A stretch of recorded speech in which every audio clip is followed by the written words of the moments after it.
మా టీటీడీలో పరకామణిలో ఒక ఉద్యోగి చేతివాటు 2023లో చేశాడు. అసలు భగవంతుడికి భక్తులు వేసిన డబ్బులు దొంగతనం చేయడం అంతకు మించిన దుర్మార్గం, దారుణం, హీనత అనేది లేదు.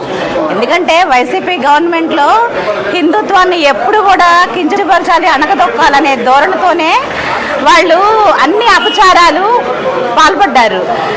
అది తిరుమల తిరుపతి అంటే ప్రపంచంలో కూడా ఒక ప్రాముఖ్యత ఉన్న దేవాలయం.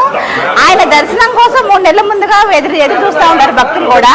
అంత విశిష్ట ప్రాముఖ్యత ఉన్న దేవాలయంలో ఇట్లా దేవుని డబ్బులు చోరీ చేయటం అనేది ఇంతకు మించిన దౌర్భాగ్యం ఉండదు.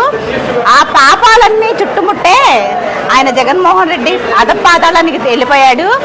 అదేంటి విదేశీ భక్తులు వేసిన డాలర్స్ కూడా అంట, అదేంటో అతను ప్యాక్లు అతను దోచుకెళ్లారంటే అసలు ఇది ఎంత గూడుపుటాని, ఇది ఎంత కుంభకోణం, ఇంకా ఎన్ని అక్రమాలు మేము చూడాల్సి వస్తుందో. ఒక హిందువుగా ఇలాంటి రాష్ట్రంలో ఈ జగన్మోహన్ రెడ్డి పరిపాలనలో 5 ఏళ్ళు ఉన్నామా అని చెప్పేసి అని అసలు తలుచుకుంటే చాలా చాలా బాధ అనిపిస్తుంది.